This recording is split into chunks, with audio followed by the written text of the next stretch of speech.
Welcome, everybody. My name is Trisha Park. I'm Associate Director of Cleaver Magazine's workshops. I'm going to first introduce Karen Ryle, our fearless leader, Cleaver Magazine's Chief Editor and Founder. So Karen, take it away. Hello, everyone, and welcome all of you to Cleaver Magazine's issue number 43 contributors reading, including the winners of our forum and form-breaking poetry contest, judged by Pulitzer Prize winner poet Diane Seuss. My name is Karen Ryle, and I'm the founding and chief editor of Cleaver. For those of you not familiar with Cleaver, we are a quarterly literary magazine and occasional book review. We also publish craft essays and interviews, and we host a workshop series. 2023 marks our 10th anniversary as a magazine in this world. We published our first full issue in March 2013, which seems like just yesterday, although when you think about all we've been through since then, it's also a very long time. You can find our first issue and all of our previous issues linked on our website. About the name. Cleave is a Janus word, also known as an auto-antonym, meaning both itself and its opposite. To cleave is to both stick tight and to fall away. A cleaver is the most broad-edged and brutally efficient kitchen knife, designed to be swung like a hammer for the most effective channel of force. Cleave also means to come together with strong attachment. Cleaver runs its literary magazine on 100% volunteer labor, with many fine editors whose invaluable contributions make our magazine possible. I serve as head fiction editor, webmaster, graphic designer, and chief cook and bottle washer. The buck stops here if you have any Cleaver-related issues. Speaking of issues, I am tremendously proud of issue 43 with its extraordinary collection of talented writers, and I'm privileged to bring them to you tonight. Thanks so much to all of you for attending and supporting our readers, and to our senior poetry editor, Claire Ollison, who served as contest manager for the forum and form-breaking contest, our senior flash editor, Catherine Culpa, who would be here tonight, except she's teaching one of our Zoom workshops right now, and our nonfiction editors, Sydney Tamarine, and all of our other fine editors, including Andrea Caswell, who I think is still here in the audience, and workshop director, Trisha Park, who organized this reading. Some cool news in the future is that we have a collaboration coming up with Drexel University's entrepreneurial game studio, developing a sort of like Pokemon Go site-specific type of video game for short literary pieces. This project was funded by a grant from the William Penn Foundation and features 5 Philadelphia writers and 5 locations throughout the city. And we'll be launching that collaboration in the next issue 44 on December 15th. So take it away, Trisha. Michael Muldowney is the author of the collection Q Drive and Other Poems from Finishing Line Press in 2022. His short fiction and poetry have been featured in the New England Review, Descant, West Trade Review, and many others. He currently lives in the greater Philadelphia area where he's working on a novel. Please welcome Micah. He stops me at a corner. It is one of those awkward places where the road dips suddenly, so that the sidewalk is maybe 4 or 5 feet high. The street is narrow, almost an alley, and there is no other place to go. I can tell he's Ismaño because he's very short, not even up to my shoulder. And though he's in his 20s, he is scarcely more than a patch or two of beard, and has grown out what he can of his sideburns and plastered them to the sides of his face in compensation. He is what the people here call prieto, which would be something like swart according to their notions of colorism, which I confess I do not fully understand. It is not a nice word. He is lank and has a rag tied round his head, and I can smell the drink on him even as he comes to head me off. Even if I could not, I would still know that he was drunk, if only from the way he cannot hold a straight line. He lurches forward and holds up his empty hand to stop me. He is covered in tattoos up to the elbow, and at least some of them are gang signs. I see the 3 dots of tres puntos, at least, on the crease of his thumb, and maybe others besides. Help me, for the love of God, me voy a matar. He is stammering and breathing heavily, the air coming in and out in short rasps, and now that I have stopped, he sits back on his heels, resting his face on his kawama, then on the adobe. I step back and try to pass him and leave behind this rowdy little back alley to make my way back home. You must understand, this is not an issue of compassion. Drunks always try to touch me and wheeze in my face and cry on my shoulder for money. Every drunk in Mexico thinks he knows some English and that I must owe him something for the pleasure of it. I am not such a fool that I would carry more than a handful of pesos with me, particularly not in the dark. and so I have nothing to give him. Besides, nothing can be done with them. I have never been able to get one to know who I am the next day. He grabs my shoulder and pulls me back. He is not violent yet, but I sense the potential for it if I do not hear him out. And while I'm not afraid of a man in his state, I do not want to have to knock him down. Talk to me, hombre. Talk. Talk. Háblame pues, por amor de Dios. You are a man of God, no? He gestures up and I nod. He blinks hard and falls back a pace, taking me in with his night black eyes, glossed around the edges with the light off the street lamp. You must talk. Forgive me. Pero tú que sabrás? My sins. I've sinned against God, against prójimo. Tú sola, Virgen Santísima. He is crossing himself slowly, over and over again, and I'm not interested to know. Not like this. Not right here. Not the way he is now. And I tell him to find me tomorrow when he is sober, though I know he will not. But he insists. You must. He pauses profoundly, then extends his finger and places it square on my chest, and I can feel the smell of it mingled with my own sweat and dust in the air. You are hombre de Dios. My sins, I killed a man. 2 men, but one was murder. And at that he stops a minute, bending over to sob a while and bites his knuckles, sibilating. But the empty hand is still on my shoulder, crawling and working its way up and down my neck so that I still cannot pass him by. He is strong even in this state, and I have to check for bruising. At length, he lays himself down in the middle of the street, across its whole length. But he has grabbed hold of my hand so I cannot get away and is tugging it, begging.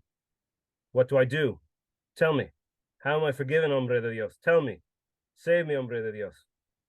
I try to prop him up, but he is stiff with grief and his eyes are wild and rolling with incomprehension. I cannot save him. I cannot. I do not know how he is saved.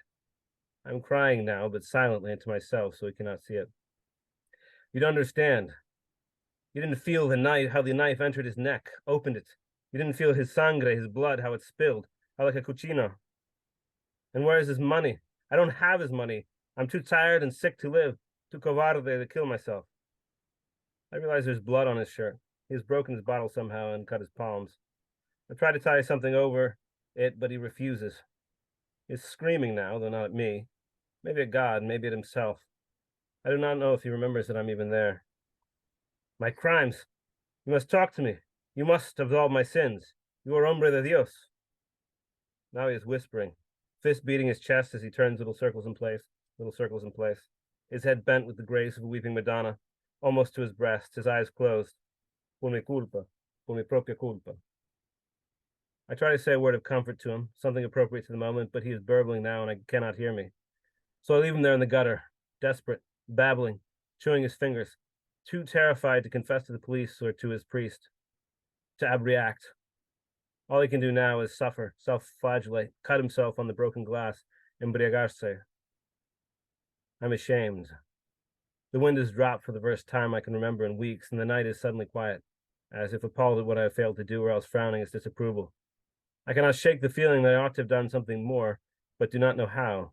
Or perhaps that I am too weak to take on the enormity of his regret and carry it for him, as a good shepherd ought to do, and not a hireling.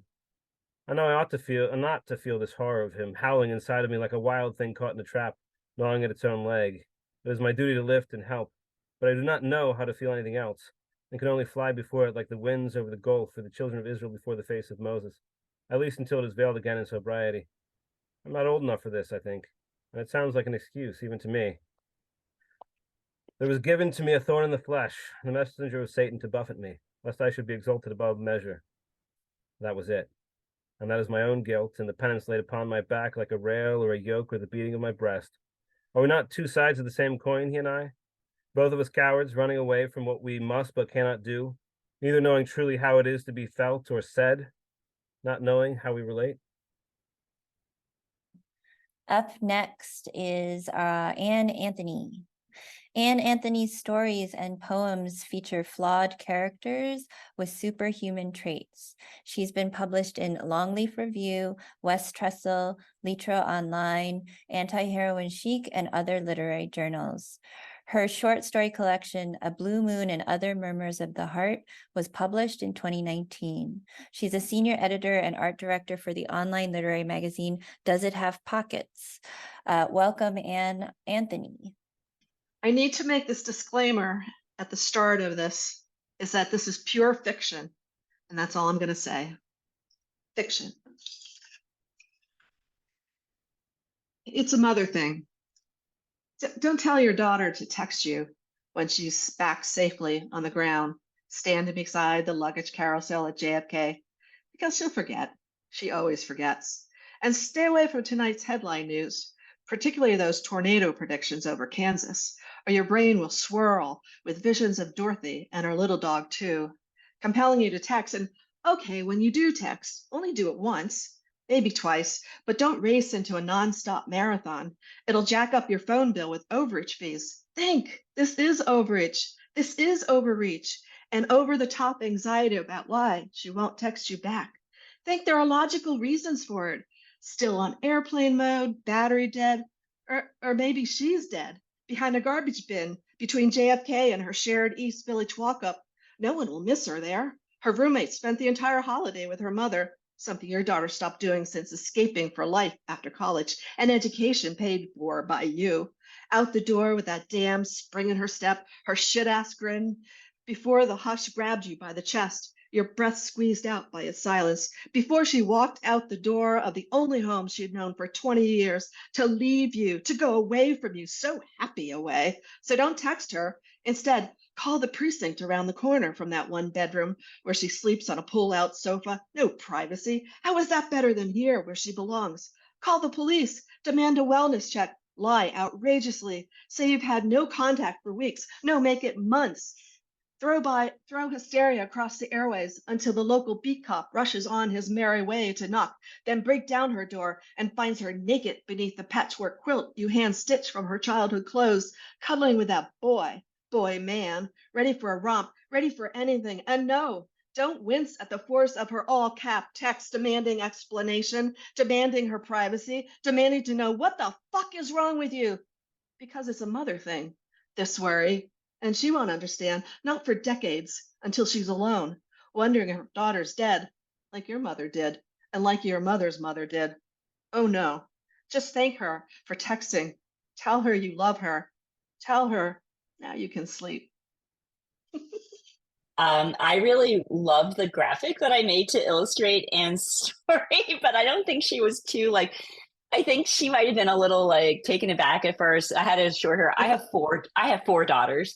So I did love it. I told Karen that I saw the Wicked Witch and I thought, oh my God, is that what came across? But yeah, I get it. And actually, it did feel like being a Wicked Witch when you start. Well, and it's mind in there. Spiral. Surrender Dorothy, right? Yeah, right. I know. Thank you. Yes, wonderful reading too. I was like, is that you, Mom? Mom? Up next, we have Chelsey Clammer. Chelsey is the award-winning author of the essay collections Human Heartbeat Detected from Red Hen Press 2022, Circadian from Red Hen Press in 2017, and Homebody from Hopewell Publications in 2015.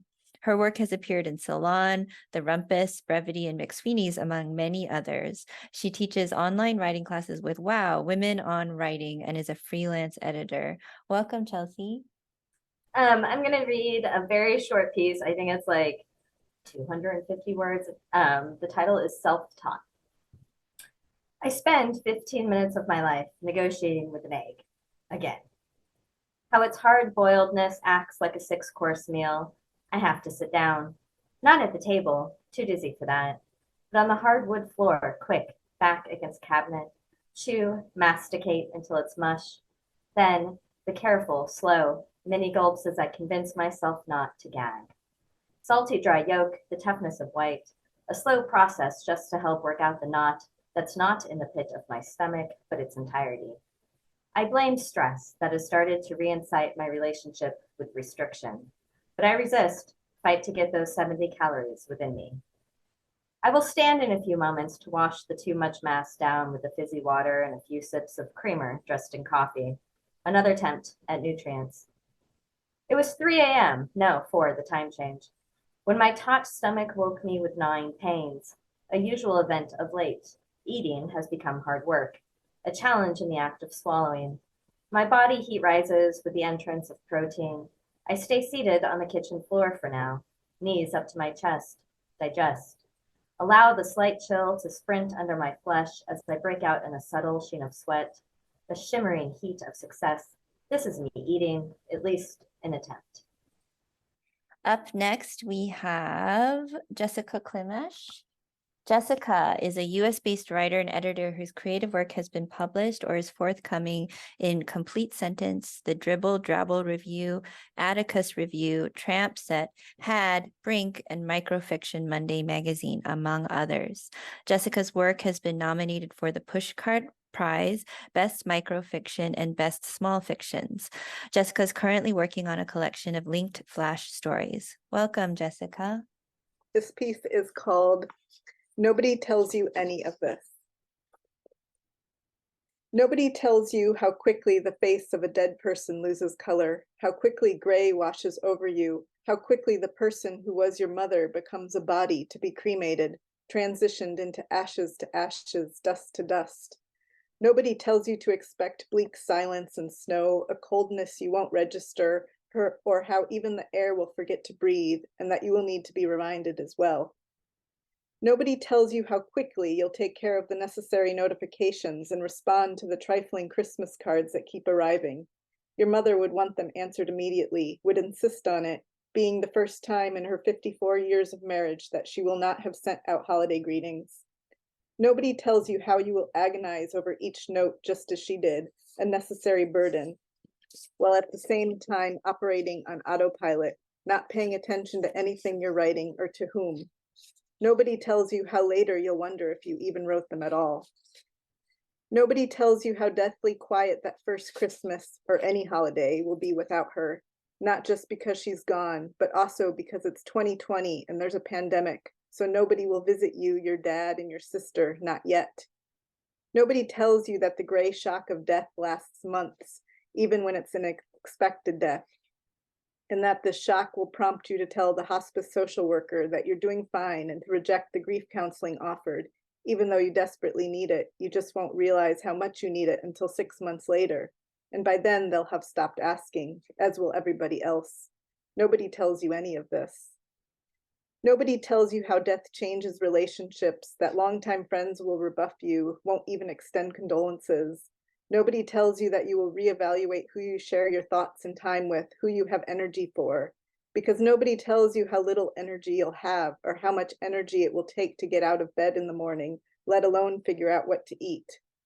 You'll recall with envy the food that arrived when your paternal grandfather died, but you were only 7 then. Maybe your memory is faulty. Nobody tells you that ignoring your grief will intensify it. Nobody tells you about the insomnia and nightmares, the constant crying, the numbness. Nobody tells you that you should have, in fact, stopped to rest, to grieve, but there was too much to do, so you went right back to doing it, attending meetings, answering emails, performing obligatory tasks, routine tasks, pragmatic, always pragmatic, just like your mother. Nobody tells you that you won't remember that first year without her. Dissociation, you'll learn. Nobody tells you how she'll appear to you, talk to you, how you'll sit at the cafe the two of you used to meet at for lunch and expect her to walk in, hope that she will. Nobody tells you how achingly you will relive your last words to her, those last moments, hours, days, weeks, and months with her, with every moment, hour, day, week, and month that passes. Nobody tells you that you'll have so many regrets and that each regret will make it harder and harder to breathe, like fire in your chest, so difficult that your doctor will diagnose you with asthma, and you'll want to say, but this is what happened to her. She couldn't breathe either. Nobody ever diagnosed her as asthmatic. Nobody tells you that after your mother's death, you will become her, that your body will morph into hers, your breasts, your stomach, your mind, all hers, and that her years of pain and grief will become yours on top of the pain and grief that are already yours. Nobody tells you that you will become 2 people in one, your mother and sometimes yourself, sometimes both at once, sometimes neither. Nobody tells you that you will become a floating specter, dreamlike, that you will struggle to feel real, that you will struggle with existence. Nobody tells you that you will adopt your mother's mannerisms, her tone, her facial expressions, what she would say in any given circumstance, that you will order what she orders at the cafe simply because she ordered it, not because it's what you want, that you will watch the TV shows she loved, adding her commentary in, that you will no longer be yourself in thought and mind, that you will lose yourself. Nobody tells you that you will lay in bed some nights as her, unable to move, unable to talk, how you will stare at the night gray ceiling, terrified that you are dying too. Nobody tells you that after a major loss, you will wonder what you will die of, and when, or how you will feel opaque fear with every anxious breath or twinge of muscle, every cramp, blemish, or pain, especially after you read up on the effects of grief and stress on a body. Nobody tells you how frightening it will be to trust your gut instinct because you've been right too often, because you just know things, just like your mother knew. Nobody was able to explain her illness or even diagnose it for 18 months, but she knew long before anyone else, and it didn't matter much anyway, because there's no cure for ALS. Nobody tells you that there's no cure for grief either, that it will just go on and on and on. Nobody tells you any of this. Thank you. Up next, we have Isabel Christina Legarda. Isabel was born in the Philippines and spent her early childhood there before moving to the US. She attended New York Medical College and is currently a practicing physician in Boston. Her work has appeared or is forthcoming in America, Ruminate, the New York Quarterly, Matter Monthly, Q, West Trestle Review, and others. Please welcome Isabel. A little background. My short story is called The Body. In it, a medical student who we first meet as the boy with the long black hair goes to the anatomy lab to cram for a practical exam and finds his cadaver sitting on the edge of the dissection table. Her face is covered with a headcloth, and they have a kind of telepathic connection that lets them communicate with each other. In the excerpt I'm reading for you, the med student learns that the body wants to leave the anatomy lab. He manages to get some clothes on her and sneak her out into his car. Where to, Gloria?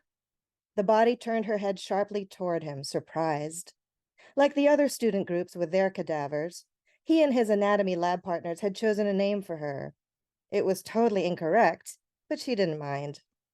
She started thinking of the ocean, waves rolling repeatedly onto sand studded with pebbles and seashells. The boy with the long black hair got a strong whiff of sea air in his nostrils. Whoa, he said, the beach? You want to go to the beach? The body nodded. We'll just take a spin to the closest beach and come right back, okay? Gloria gave a thumbs up with her left hand. Her movements were surer, more precise. Hey, Glor, I'm just going to take a detour here and grab some food. I'm starving. The drive-thru wasn't busy.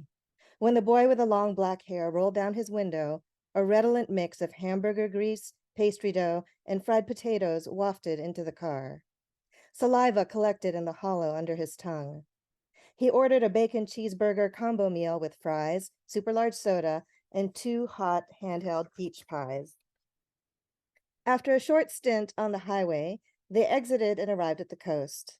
The boy helped Gloria out of the car and went to rearrange some things into the large duffel bag he used for hockey. A pack of condoms fell out from among his hockey clothes when he tossed them to one side. He glanced at Gloria. She flicked her hand at him and cocked her head in a way that made him imagine her rolling her eyes under the face cloth. He packed the duffel with a towel, jacket, blanket from the trunk that was big enough for 3 people, flashlight, lighter, some weed, and the food from the drive-in. With her hand around his forearm, Gloria managed to totter to the beach. He spread the blanket on the sand and helped Gloria sit cross-legged on it. The water was calm. Gloria shook her head while he ate. Nothing on this boy's body would sag or give out for years. How invincible. No wonder they acted as if they were, these young people. If only they knew how fragile it all was, how brief.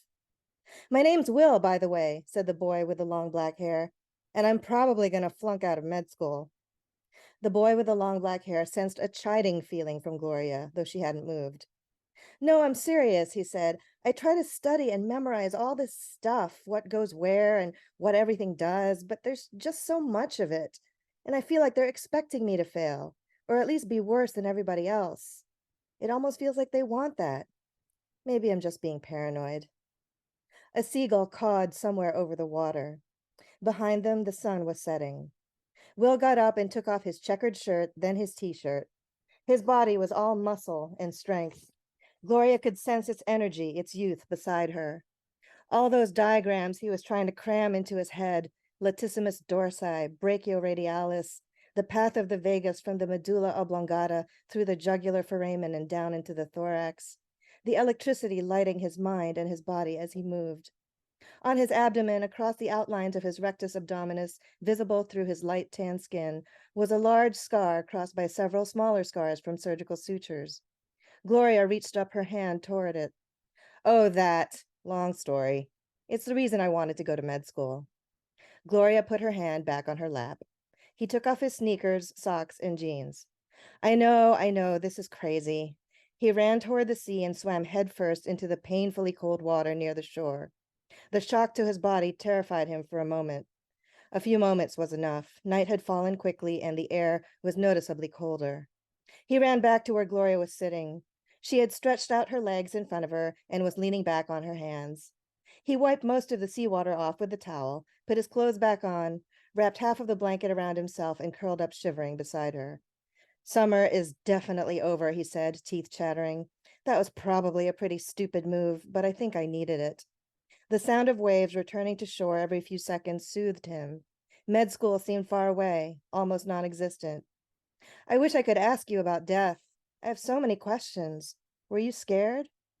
Gloria started thinking about the day she died. She could see her body from above that last day. The room was full of people scurrying around, calling out names of medications, working as fast as they could, trying to save her. None of their knowledge or technology could prevent her death. Floating above herself, she felt calm and light, no pain. This should have been the goal, this freedom from pain and from the world's harsh terrors. Do you have regrets? What did you love most about being here?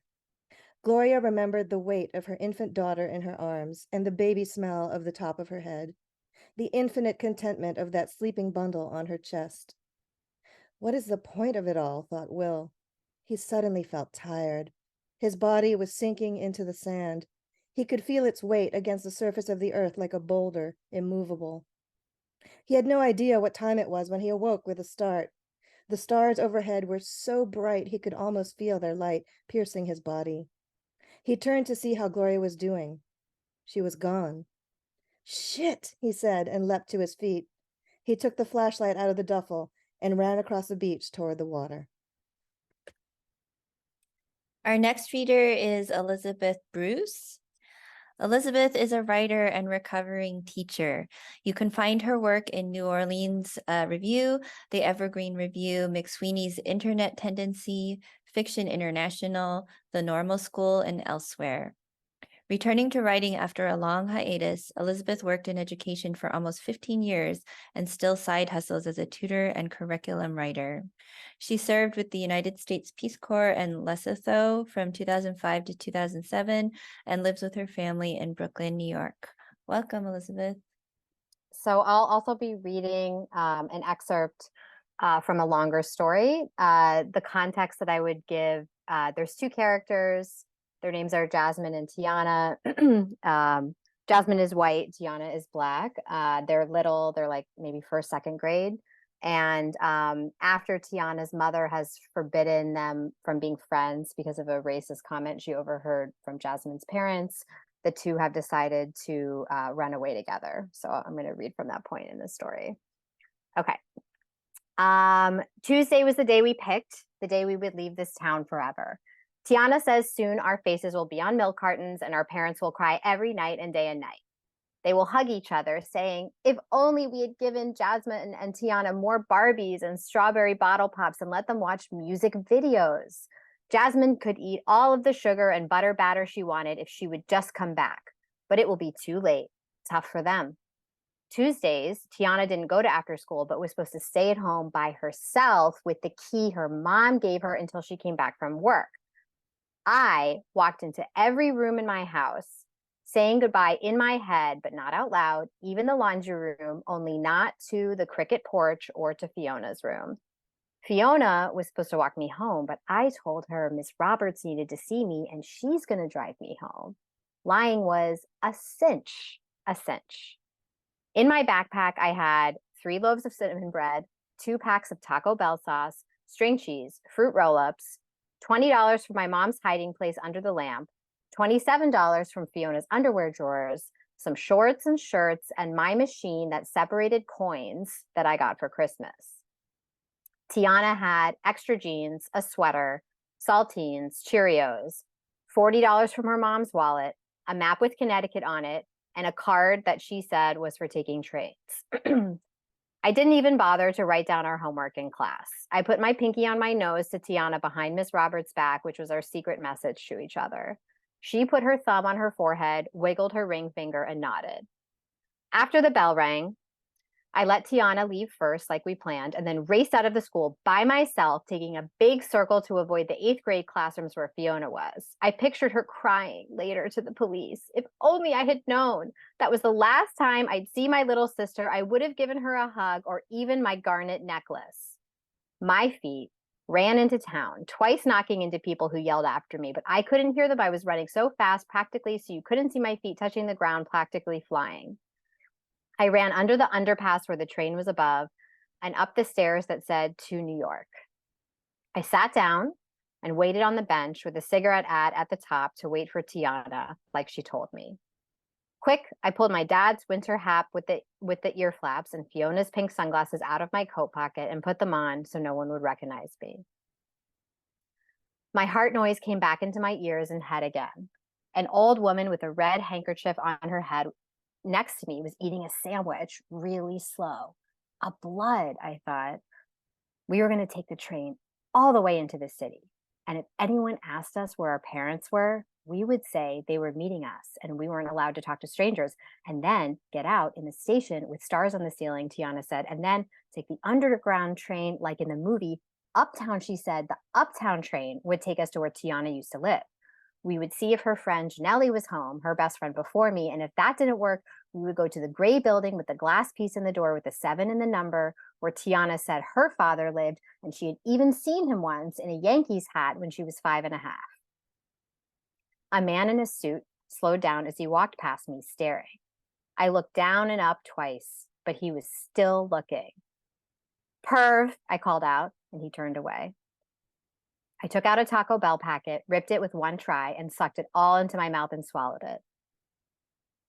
I already couldn't remember my family maybe and could forget them altogether and then lay out in the sun real long and then I'll look like Tiana and people will think we're sisters. And if the police ever come to get me to say, "Where is your family?"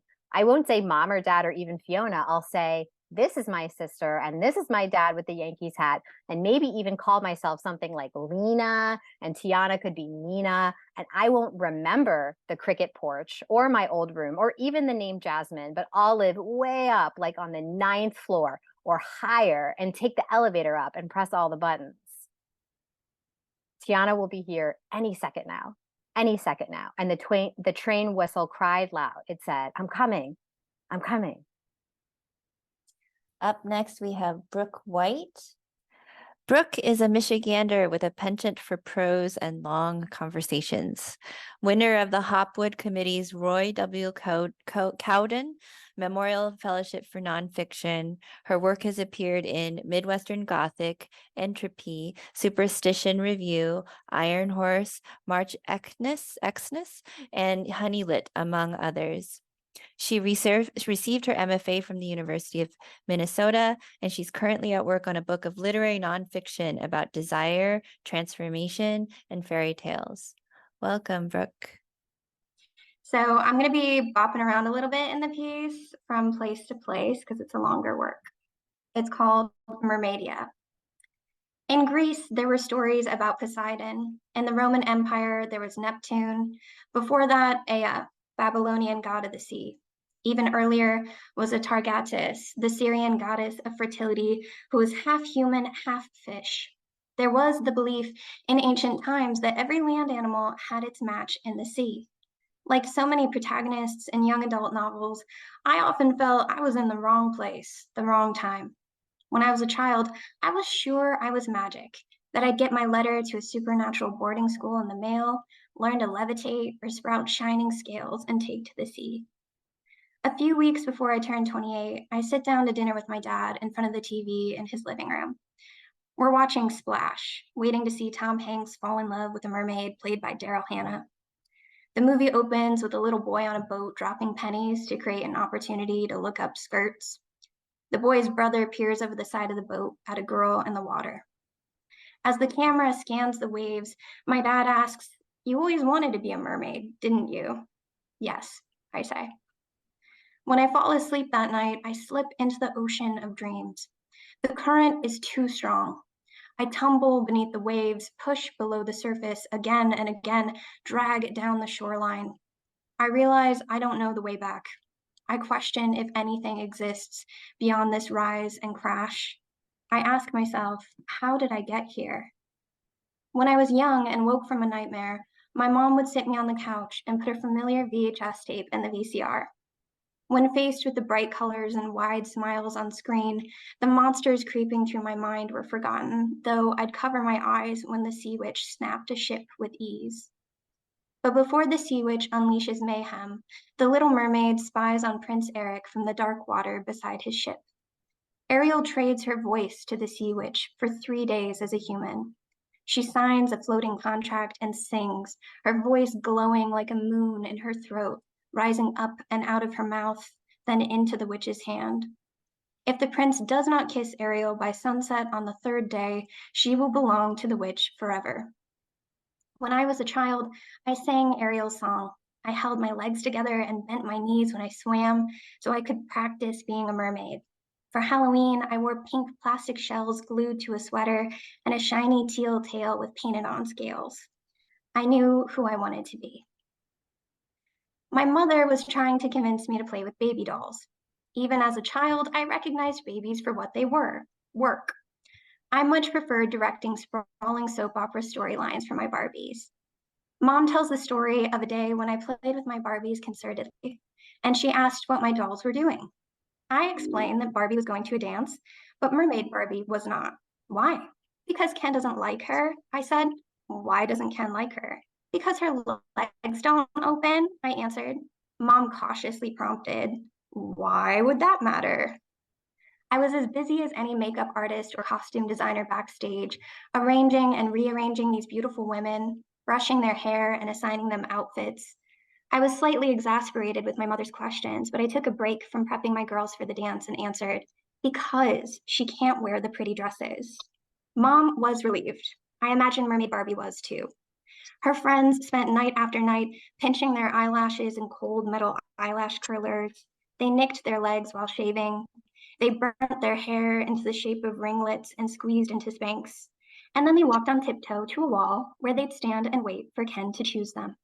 Mermaid Barbie spent her days and nights adventuring, and it's probably for the best that her tail didn't fit inside a ball gown. I didn't want to marry, and I didn't want biological children. Both seemed like inevitable fates.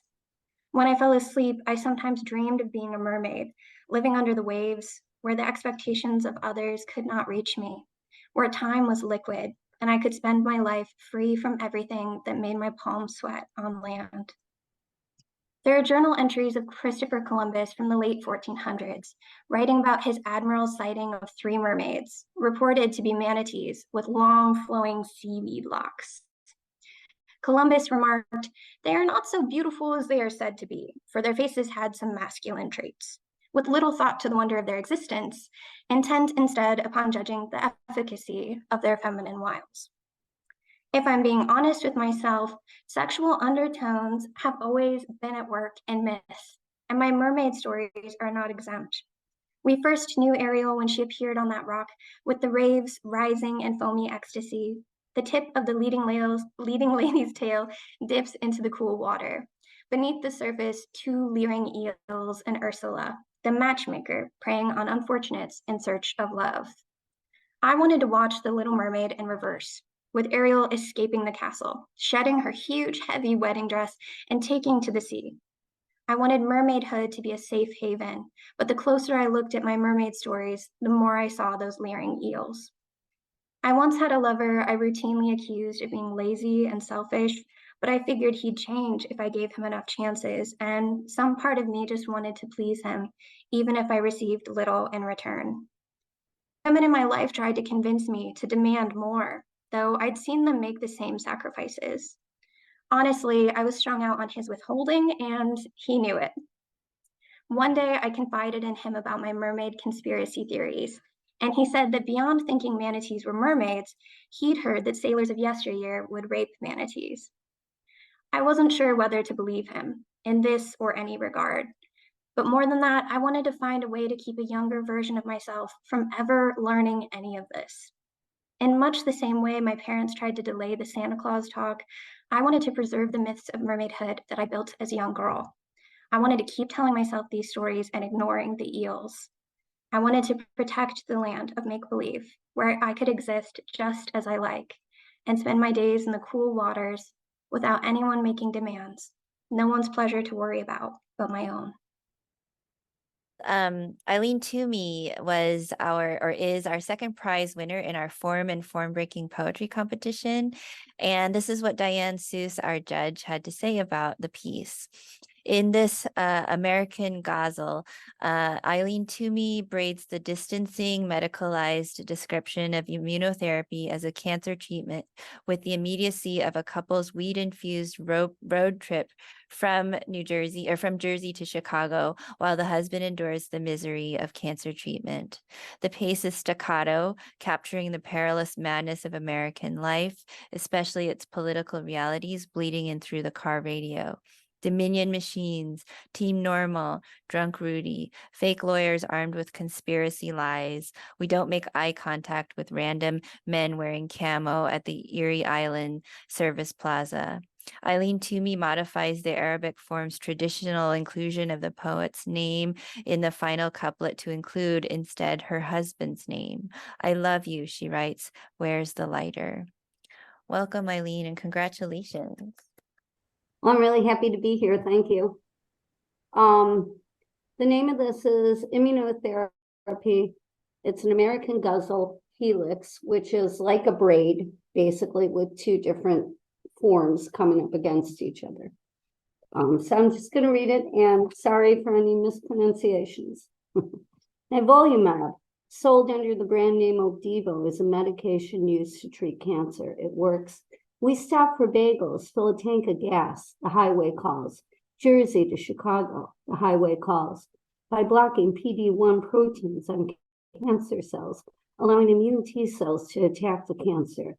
Down the New Jersey Turnpike to the Pennsylvania Turnpike, past Trump signs near Philly. The drug removes the cloak of invisibility from disease cells so the T cells can see them. Triangle Barn in the distance, a gaggle of motorized cranes parked inside a concrete clover. T-cell assassins radicalize, overtake the patient, his immune system officially out of control. We smoke legal weed when we pull over with the kids gone and Michael's stomach in shambles.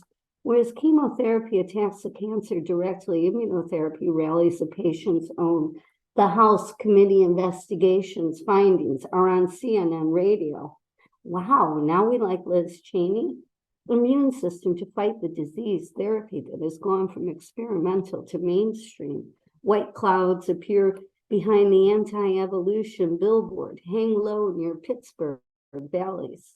Long-term immune-related checkpoint inhibitors can cause a range of long-term side effects.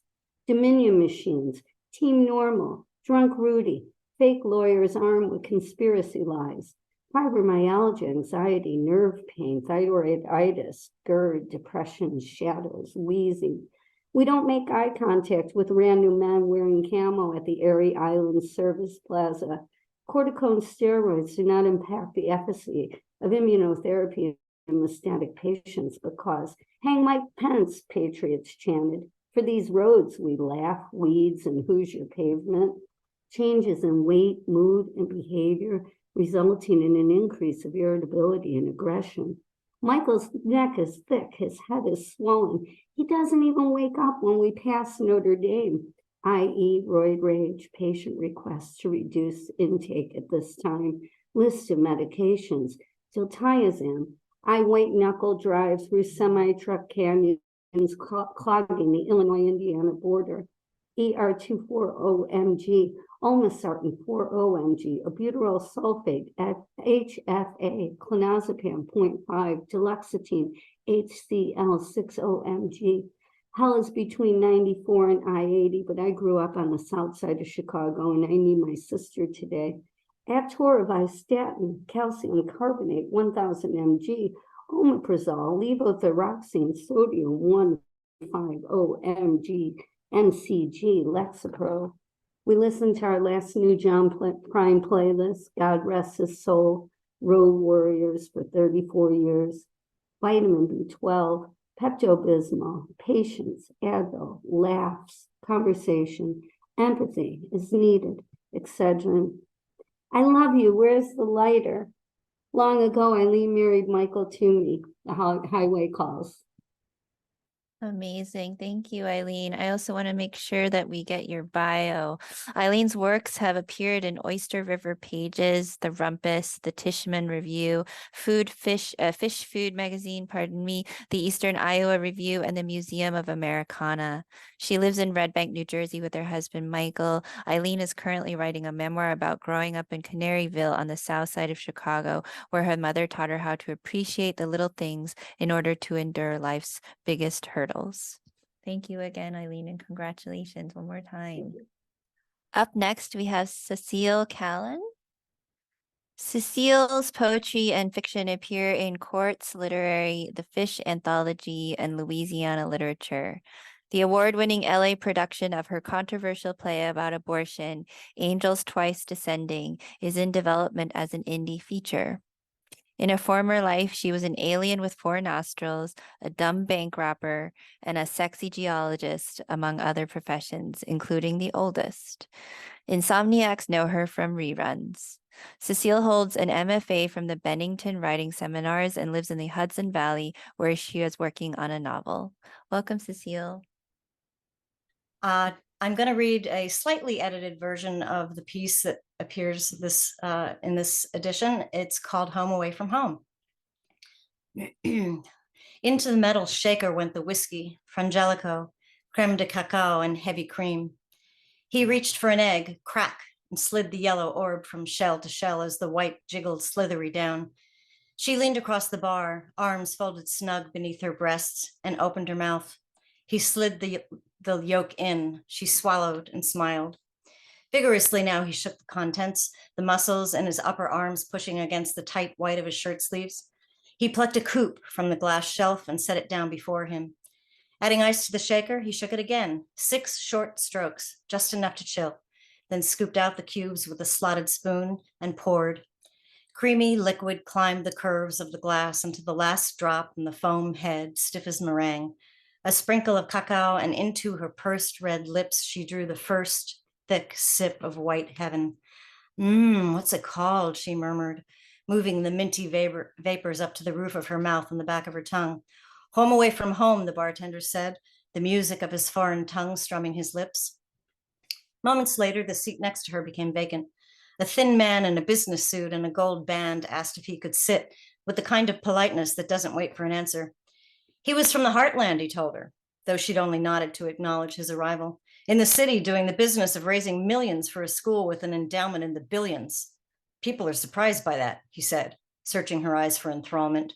Wow, billions, she said, providing it.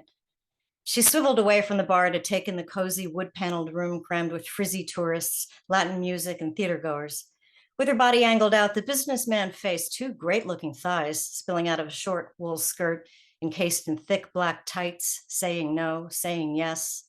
She pulled her tiny clutch to the safety of her lap. Do you set yourself goals? How much do you raise? He explained how the numbers are calculated before being divvied up and assigned to each person on the team.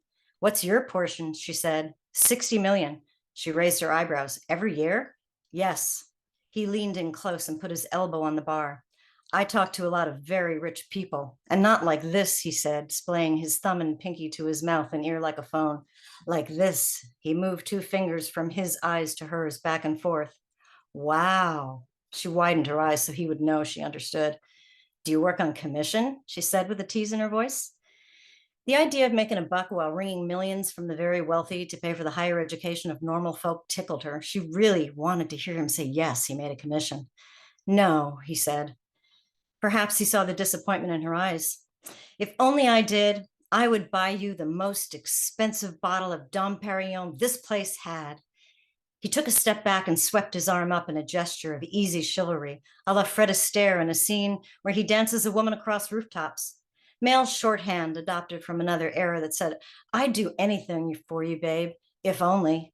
That's the kind of willing guy I am. In other words, he said nothing. What he was on the prowl. She saw in his face the fade of age, the lightest dusting of loss. He exuded the kind of confidence one finds most often in white men who take confidence for granted, who have fashioned robust livelihoods out of ample lifelong opportunity. He loosened his tie and leaned in, unshakable as a retriever. My name's Mark, by the way, he offered his hand. She glanced at it, but reached across and grasped instead the knot of his silk tie, slipping her thumb in to loosen it further as she pulled him firmly toward her, so he had to shift not to topple over, the corner of his eyes crinkling as he understood how quickly their connection was taking hold. Well, okay, he giggled amiably, his cheeks blotching red. She held his face inches away, closed her eyes, and breathed him in. When she opened them, she saw how this changed him, how thoughts now flew behind his eyes as he considered perhaps logistics, the where, the when, maybe hoping he'd remembered to toss his dirty boxers in his suitcase rather than on the hotel room floor. He'd had onions at lunch, she could tell. Well, Mark, if only, indeed, she said, her smile warm as his. Pardon? If only I put out, she said. I would give you the best fuck of your entire life. I would do warm, wet things to you better than any middle-aged woman who you will ever meet sitting alone at a bar. But I don't. She released him and swiveled back, took a sip of her drink, wiped the foam from her lip, stuck her finger in her mouth, and looked at him. His mouth dropped and his eyes registered shock. Okay, he stuttered. I didn't mean to. Hey, wait, did I misunderstand something? She put her hand on top of his and leaned in close to his face. Don't worry about it, she said. He blinked at her and grew pissed. He'd been played. Without missing a beat, he X'd her out of his field of vision, set his briefcase on top of the bar, unclasped and retrieved a sheaf of papers scribbled with notes that now commanded his full attention. He was handling her as though she were a fly, a ghost, not there, as deftly as he handled any encounter that went unexpectedly south.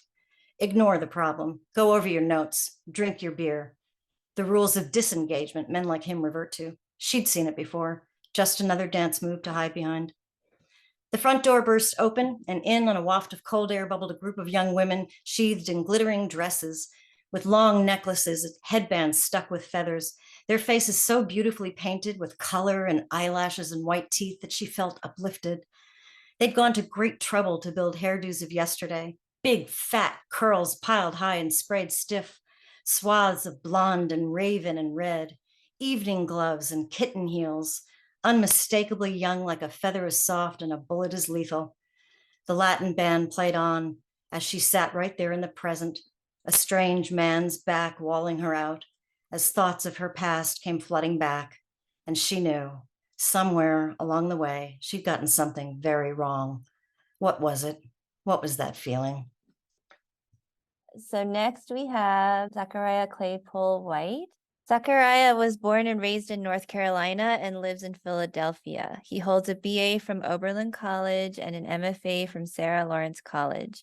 His poetry and prose have appeared in numerous publications, including Pedestal Magazine, Weird Horror, and the Hong Kong Review. His awards include Flying South's 2021 Best in Category for Poetry and a nomination for a Pushcart Prize. And Zachariah was a finalist for our Form and Form Breaking Poetry Contest. So congratulations to you as well, Zachariah, and welcome.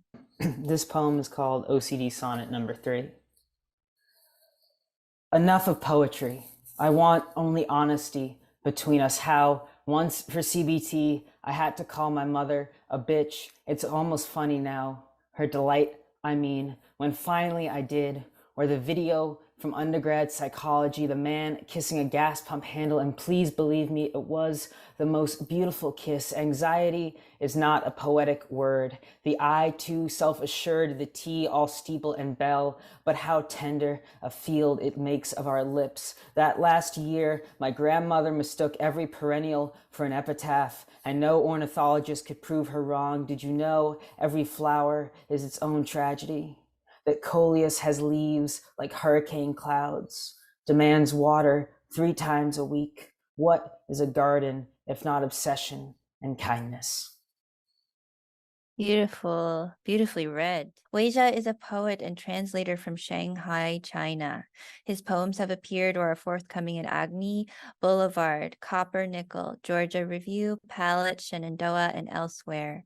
A winner of the 2023 Max Ritvo Poetry Prize, his first poetry collection will be published by Milkweed Editions in 2024. Congratulations, I love Milkweed. Welcome and congratulations to Weijia.